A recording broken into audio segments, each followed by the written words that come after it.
Om Vishnu Padaya Krishna Prasaya Bhutale Shrimati Bhakti Vedanta Swami Namane Namaste Saraswati Devi Gauravani Pacharini Nirasi Sasunyavadi Maskyachati Shitarine Om Agyana Timbarandasya Gana Gana Salakaya Chaksurun Militam Gena Tismai Shri Gurave Namaha Shri Krishna Chaitanya Prabhu Nityananda Shri Advaita Gadadhar Shivasari Shri Gaura Bhakta Vrinda Hare Krishna Krishna Krishna Hare Hare Hare Rama Rama Rama Hare Hare Panchakalpa Turubhyascha Kripa Sindhubheva Cha Patitanam Bhavanebhyo Vaishnavebhyo Namo Namaha.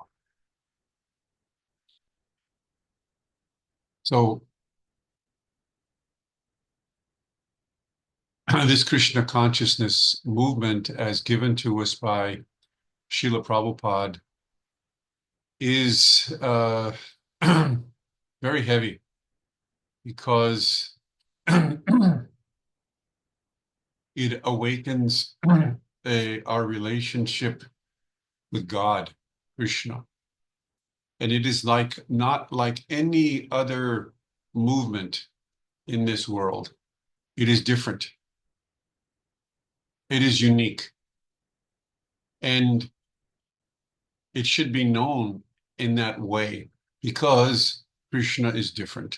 He is not like Lord Shiva, Lord Brahma, Lord Indra. He's not just impersonal Brahman. Krishna is different. And this is the whole point of what Srila Prabhupada is presenting to us. We are not dealing with just someone ordinary or someone equal to or just another. He is Swayam Bhagavan, the original person. In this age of Kali Yuga, people are so confused. They are either worshiping the impersonal Brahman or they're worshiping Lord Shiva for liberation. They're worshiping Ganesh. They are having so many different deities, or they're simply chanting Om. Most people are not even involved in meditation in this age of Kali. They're simply enjoying their senses, overall sense gratification. So the Srila Prabhupada, he had multi approaches to trying to help us understand Krishna. And in his pranam mantra, he says, it is said that Prabhupada came here to destroy nirvisesha sunyavadi. He saw that this voidism and impersonalism is rampant. It is a great cause of concern. So he is very firm in his purports and in his writings to deal with this head on, this idea of impersonalism and voidism, because people who, in general, they are not knowing Krishna. Therefore, they are impersonalists and voidists. And in this way, they cannot control their senses or their mind. They are completely, whether they are either in sense gratification, karma kanda, or jnana kanda. Sense gratification, renunciation. Always one of the two, back and forth. There's no possibility of escaping the three modes of material nature without Krishna consciousness. This is Krishna's statement. This is Srila Prabhupada's statement. This is our statement. This is the Parampara.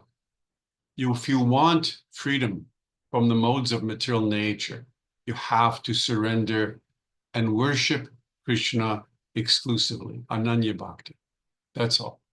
And this is the whole idea. This is the whole concept purpose of Bhagavad Gita, Srimad Bhagavatam, Chaitanya Charitamrita, all of the gurus in the Parampara, all the way back to Lord Brahma, all of them are saying the same thing. Sarva dharman parityaja mamikam sharanam braja aham tvam sarva papebhyo mokshayishami masuchaha. Surrender to me, Krishna says, and I will protect you from all sinful reactions. No one else can offer that protection. No one else. Only Sri Krishna can give protection from sin. Papa, sin. Papavidam. Papa means sin. So the sins are coming. Sins of contamination, mixing with the three modes of material nature, karmic reaction, is coming about because of not knowing of this bhakti, devotion to Krishna.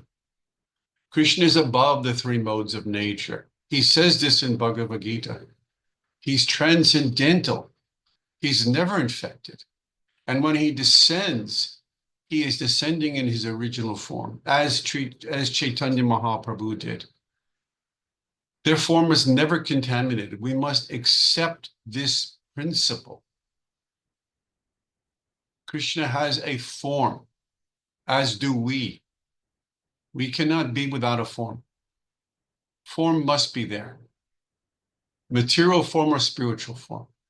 But these impersonalists, they're trying for no form, formless, and they only can achieve some success on a temporary basis because the jiva requires form. God has form, we must have form.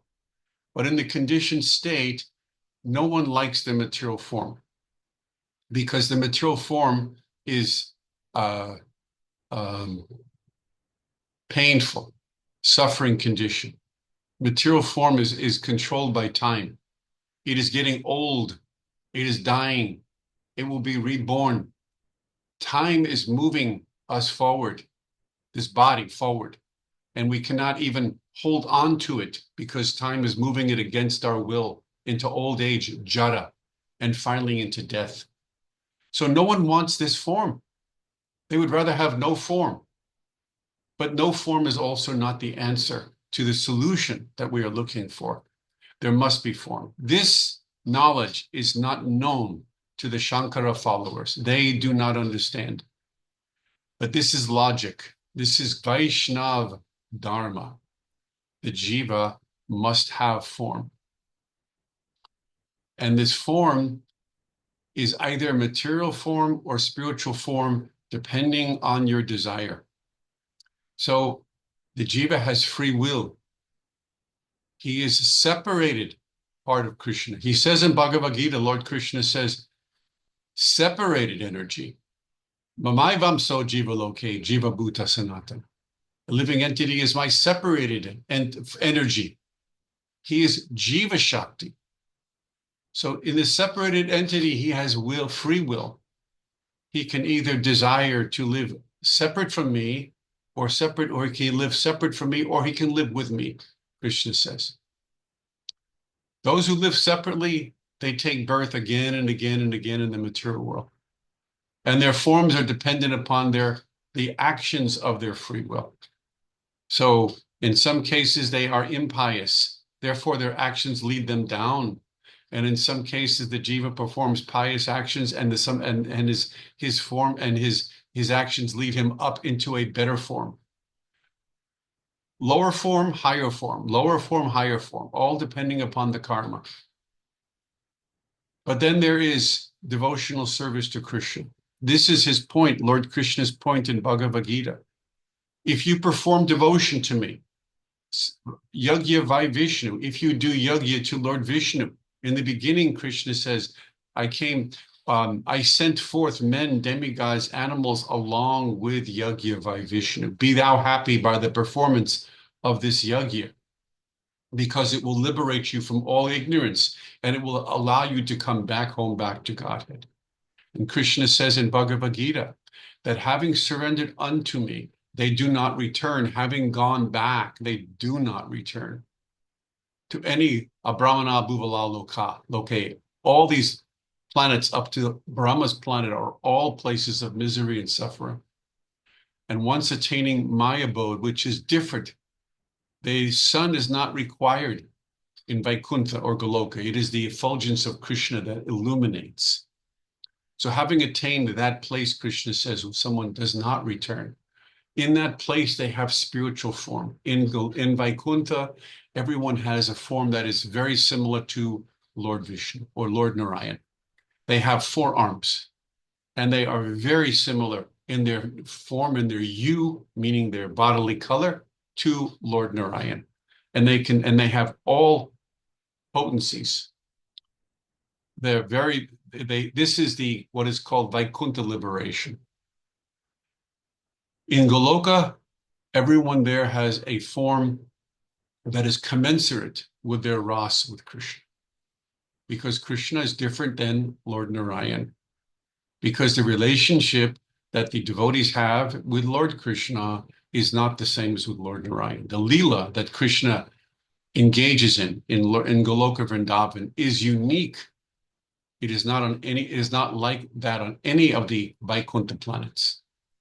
That Leela is spontaneous Leela of friendship, parental love, conjugal love. Even the servant in the dasya is spontaneous. Everything is of a different nature. It is very friendly, very intimate. It is madhurya. It is sweetness. Whereas in Vaikuntha, it is majestic, or it is governed by awe and reverence.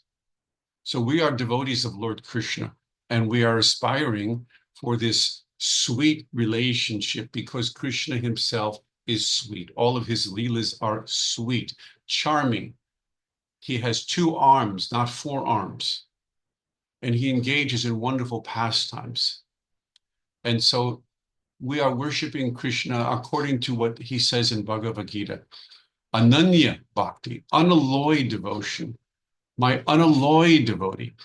In the 10th chapter, Opulence of the Absolute, Krishna gives the 4 nutshell verses of the Bhagavad Gita, beginning with Te Sham Satatam Yuktam, Bhajatam Priti Purvakam, Dadami Buddhi Yogam Tam, Yenamam Upayanti Te. My devotees, Ramante Cha Tusyanti Cha, are always relishing the ever fresh pastimes that they have in their heart by thinking of me. I reward them with this constant thought of me, Krishna, and this causes waves of ecstasy in my devotees. This is all they aspire for. They do not wish for any karma kand or jnana kand. They do not wish for any material opulence up to the kingdom of heaven. They do not wish any opulence. They're happy living a simple life, very happy, as long as they can remember my lotus feet, Krishna says. That's all they're interested in. This is the real fruit of life. This is the fruit of aspiration. This is the pinnacle of meditation. This is what everyone is after since time immemorial and going into the future. There is nothing greater to be had than the lotus feet of Lord Krishna, because they're ever present, they're ever expanding, they're ever wonderful.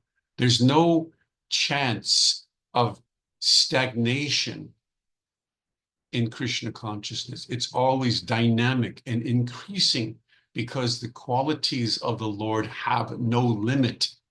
Ananta Sesh has thousands of heads. He is Naga, snake bed, that is keeping Lord Garbhodak Vishnu afloat in the Garbhodak ocean. And he is constantly speaking in all of his mouths the glories of his Lord Garbhodak Vishnu. And he can never, ever, ever finish because the glories of the Lord never decrease. They are beyond our tiny brain. Krishna is adhoksaja, achintya, asmarda. He is beyond our capability of trying to understand him with our limited intelligence. So we should not try to attempt to understand, like a scientist or a philosopher, in some way minimize Krishna. Even when he comes and descends in his transcendental body, Krishna says in Bhagavad Gita that they degrade me. They do not accept that my body is the source of everything. They cannot understand. So Prabhupada uses the example of the frog in the well. He says, if some other frog tells the frog in the well, hey, there's an ocean out here. Come and check it out. And the frog in the well looks up at the other frog and says, well, how big is that well? Because he's the master of his own little well. How big is that ocean? Is it this big? And the frog above says, no, it's bigger. And then the frog, who can hardly imagine, begins to swell his cheeks, because frogs can swell their cheeks. Is it this big? Being proud of how big he can swell his cheeks. And the other frog says, no, it's even bigger. Is it this big? And the ocean, of course, is so much greater than the well. And at some point, Mr. Frog in the well exploded, trying to use his analytics to understand the unlimited glories of the Lord, which cannot be done. We do not approach Krishna in this way. We do not try to place him within our analytical understanding, which is the typical way of receiving knowledge in the material world. We do not use the ascending process, as Prabhupada said, because you make an ass out of yourself. We use the descending process because the word de means godly. De, we allow the knowledge to come from above, trickle down to us from Lord Krishna through the Parampara system. This is how we receive actual knowledge. Today, everyone is so crazed by mental speculation because there is no standard of knowledge. So people can say anything, in the age of Kali is known as the age of endless opinions, which causes quarrel. So everyone is quarreling. There is a God. There is a no God. God is green. God is white. God is this. God is that. There is no God. I am God. You are God. Anyone and everyone can wake up out of some stupor of sleep and start saying, I have the answer. And in this way, there is confusion on the intellectual level all over the world. Everyone is confused. And even though they don't think about this at every moment, their life is guided by this misconception of what is God. So therefore, without knowing solidly who is God and what is our relation and how to approach him, which is bhakti, therefore everyone is simply retreating to what they know best, which is comfortable life, sense gratification. They have lost their eagerness. They're not following Dharma, the principles of yajna. In this Kali Yuga, everyone is eating meat, which is sinful. So they're simply following the pattern of passion and ignorance. How to enjoy my senses. Everyone. Oh, forget God. Is not important. I think of God for one moment, I forget. It's not important. I just live my life. And this is the absolute lowest form of life. This is animal life, Prabhupada says. Dvija Pashu, Prabhupada says. The human being in the Kali Yuga is an animal on two legs. He's doing the same thing as an animal on four legs. Eating, sleeping, mating, defending is all he's doing. Nothing more. Not inquiring. He's not inquiring into the absolute. Atato Brahma Jignasya, Prabhupada says. Atato Brahma Jignasya. No one's inquiring properly. Maharaj Pariksit, he was inquiring from the proper authority. And he knew this is the proper authority. And in the same way, we must be educated. What is the proper authority? Does it even exist? The answer is yes. And this is why Srila Prabhupada wrote so many books and translated books, and why the entire Parampara is there. Evam Parampara Imam Rajasalya Vidu, Krishna says in Bhagavad Gita. This Parampara has been going on since time immemorial. Krishna has not abandoned us. We have abandoned him. And every time we abandon Krishna, weeds grow in human society, which cover the sun. Trees, ignorance grows, and we cannot see the clarity of the sun from the jungle, from the position that we are in. We cannot clearly see the sun. This is the problem we are having in humanity. Krishna's never left us. We are leaving him further and further by not following the principles of Dharma, as he has pointed out in Bhagavad Gita. Krishna's Dharmaraj. Dharma begins with Krishna. Dharma ends with Krishna. Krishna is Dharma. Krishna is his heart. I'm sorry, Dharma is Krishna's heart. So we must follow the principles of Dharma as laid out in the Bhagavad Gita, under the guidance of the pure devotee. Tadvidi pranipatena pariprashnena sevaya. Upadexyanti te gyanam gyaninas tatva darshina. Darshan, we must take the darshan, accept the lotus feet of the pure devotee. There is no other way for us to approach Krishna. They will not have any real knowledge. All we'll do is speculate. We are, someone who's not a devotee is lost. His intelligence is all over the place. It's divided. It's here, it's there, it's all over.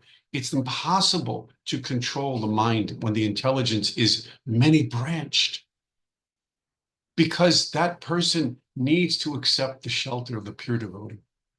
If he accepts the shelter of the guru, he must listen attentively to this parampara knowledge that is being given by the guru.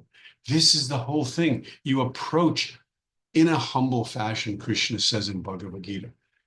Approach humbly, which means give up this tendency for mental speculation. Be clean in your habits, follow the regulative principles, be a devotee, offer me leaf, flower, fruit, and water, Krishna says. So be a devotee, then hear properly, nicely from the pure devotee, the guru. And this way, actual knowledge will come to you. Actual knowledge. How will you know it's actual knowledge? Prabhupada says, because how does a man know that he's finished eating? Does he require his waiter or wife or someone else to tell him he's finished? No, the man is full. That's how he knows. He is full. It's experiential. He is filled in the same way. If you're receiving real knowledge, you know, because you are vyavasyatmika buddhi. Your intelligence becomes one-pointed. And that means that illusion has been dispersed. No one needs to tell me that my illusion is dispersed. I know, I feel it. If I'm seeing Krishna, I don't need someone to tell me. Neither do you if you're seeing Krishna. If you have followed your guru, you must take a guru and you must follow. And if you've done that, Krishna will descend. He will teach and guide you. And then you will have vyavasyatmika buddhi. Then you are authorized. Then you will know. Otherwise, you will not. And if you know, all your illusion will be dispelled. And your character will change.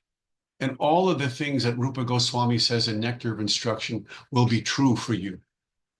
And you'll be able to control all your senses, including your tongue, your genitals, your stomach. All of the senses can be controlled. And then you will be qualified to make disciples all over the world. And this is the process for reproducing gurus, from disciple to guru, from disciple to guru, because each person is hearing from a qualified individual, then they can repeat. And then the other person hearing, if he's in the proper mood, the proper humble mood, I will hear from my guru without interruption, in a humble, reverential manner. Then the knowledge can be transported to him. This knowledge is non-different than Krishna himself. The knowledge of Krishna and the form of Krishna are the same.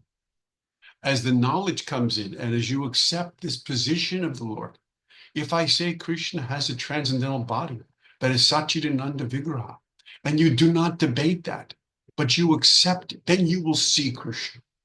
That is the point. But if you say that is impossible, that is not possible. How can God have it in a transcendental form? How can he be beyond the modes of nature? That is imaginary. Then you cannot see Krishna. To see him, you must accept what he's saying about himself. Otherwise, you're lost. Go. You listen to your mind and to your own intelligence. You be your own person. You're not ready for Krishna consciousness. You think you know better than God. You're not willing to accept. Krishna says, when I descend, they mock me. If you mock Krishna, then you cannot know God. Go, do what you want to do.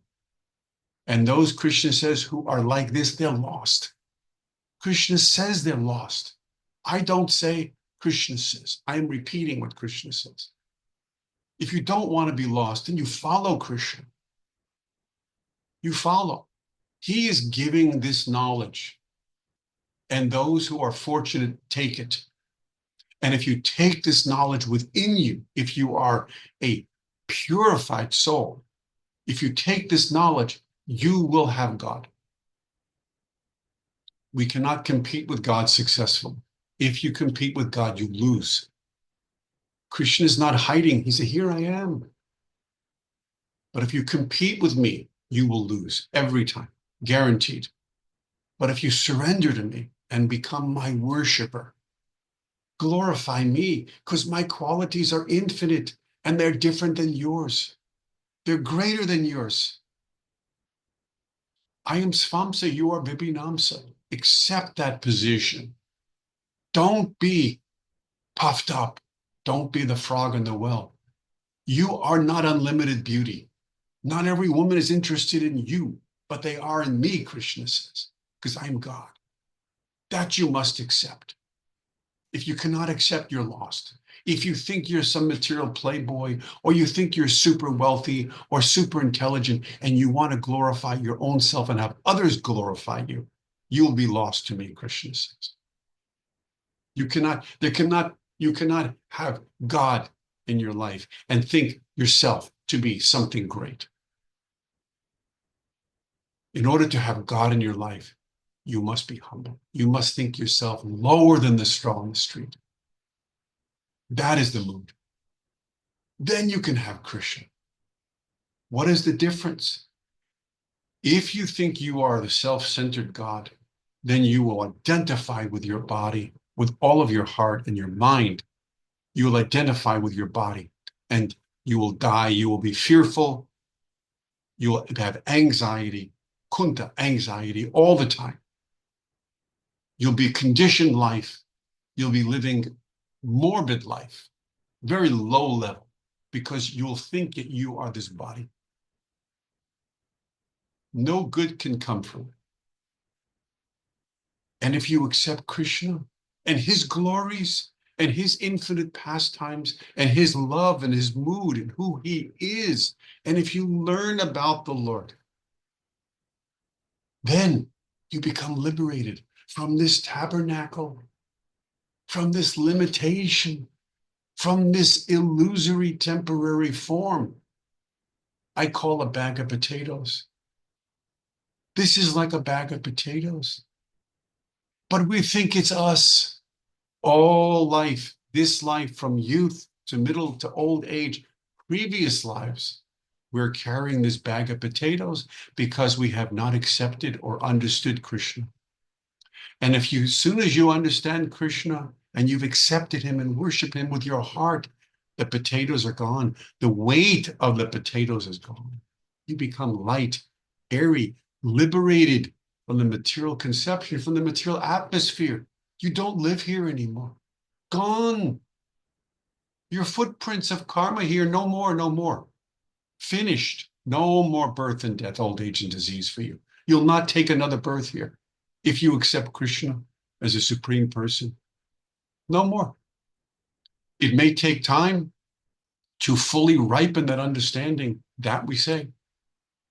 If you say to me, I accept Krishna, but I still feel this bag of potatoes, I say, give it time.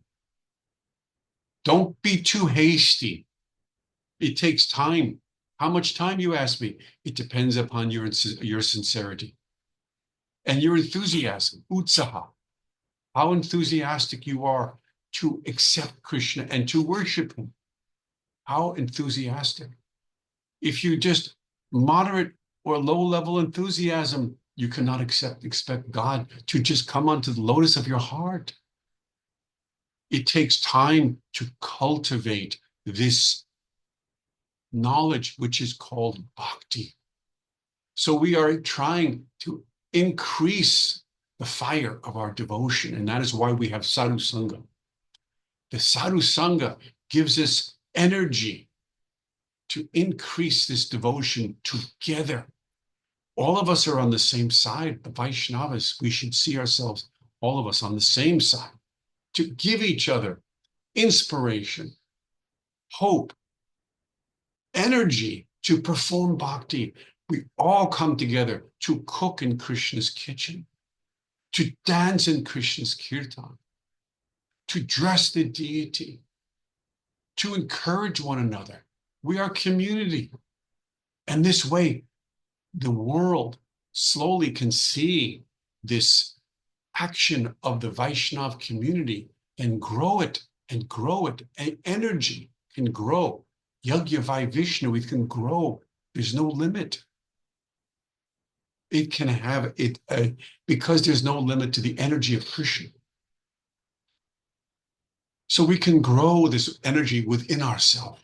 It must grow. So if I'm taking your association and your association and the association of my guru, because I have the right mood, and I'm processing and processing, and it's growing within me, but Krishna is revealing himself more and more to me because I have the right attitude.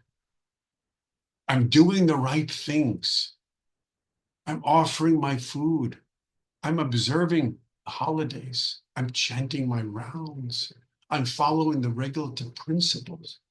Krishna is pleased. I'm becoming purified. Outwardly, I keep clean. Inwardly, I keep clean. Krishna's seeing this is the type of devotee I wish to associate with. He's my devotee. Mama man, my devotee, mad bhakta, he's mine, Krishna said. And we are thinking, Krishna is mine. Krishna is thinking, he is mine. I'm thinking, Krishna is mine. This is praying. This is love. When Krishna, out of his unlimited free will, descends into our heart and begins to reside in our mind and our intelligence, we embrace him. We see the form of the Lord that our heart desires. Krishna appears to us in a form that is irresistible. He comes in a way to us that is absolutely irresistible. That is his mercy. We know at that point our heart and mind and intelligence are so absorbed in this beautiful smiling form of the Lord that all other interests go away. I'm not interested in sense gratification. My mind is peaceful and it is inspired. Inspiration is called bhav. Emotion. I want to cry. I want to dance. I want to play with Krishna. I want to embrace Krishna. These are emotions that come into our thinking because we have reconnected with the Lord who we have not seen for such a long period of time. We have an organic connection with Krishna. And once that connection is reestablished, it awakens us for the first time. Aha, here is my Lord. You know it. Aha, here is my Krishna. I do not care what anyone else says. I don't care for anything else. When you become oblivious to everything else, anyone else's comments or thoughts or even Shastra, and you become so aligned with the Lord in your heart, that is the perfection of Krishna consciousness. Such a perfection, where you regain or attain a confidential relationship with Krishna, that even the demigods are jealous of you, because it is so hard to attain this. Rare is the word, not hard, rare. What have we done to attain this? We simply followed the process given to us by Srila Prabhupada, Srila Rupa Goswami, Sri Chaitanya Mahaprabhu, Lord Krishna. We just followed what we were told to do. That's all. We didn't invent something new. We didn't invent anything new. We simply walked behind our guru in his footsteps, and we tried our best to serve him. And as a result, Krishna has entered our life in a way that is most attractive and dear. So much so, we don't want any other form of Krishna to come, anything. We are so joyful that our connection is so deep in that Ras, that forevermore we would just want to be with Krishna in that way. That is Krishna's mercy. We cannot force Krishna. Krishna comes when we are ready. Srila Bhaktisiddhanta said this. Act in such a way that Krishna wants to see you. The Guru is always giving good instruction to us, as we must also give to others, that they may attain Lord Krishna in their heart. And even though we all have different rasas, we can all come together and be unified. There is no conflict. There is no conflict in Vrindavan. There is no conflict in Vaikuntha, and there need not be any conflict in the Vaishnava community. If you are conflicting with another Vaishnava or another Sangha, you have really not understood yet your relationship with Krishna. Any great sadhu who speaks, who has love for Krishna, can inspire you. If he is a manjari for Saki, and you are feeling this inspiration for Saka Ras with Krishna, don't think that his inspiration for Radharani or for Radha Krishna cannot inspire you. Prabhupada said this. The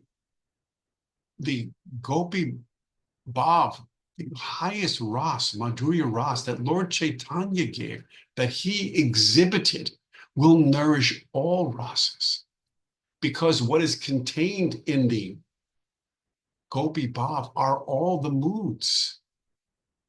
So whatever mood that you prefer or that you are being blessed with, that mood can be nourished by chanting Hare Krishna.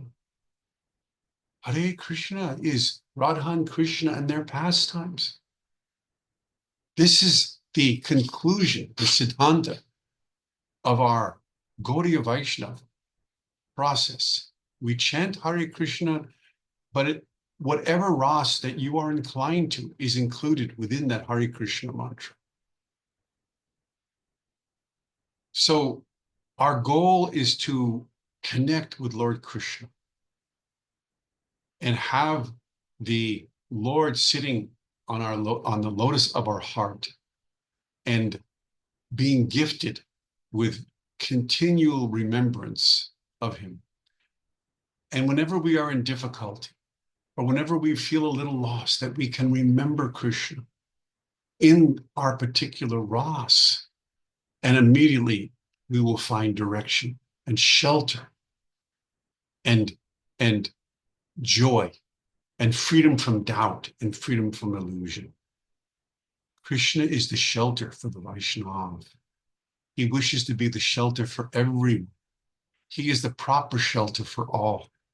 And until that is realized, people will go on suffering in this illusion that I am this body and this world is meant for my enjoyment. Thank you for listening. Hare Krishna.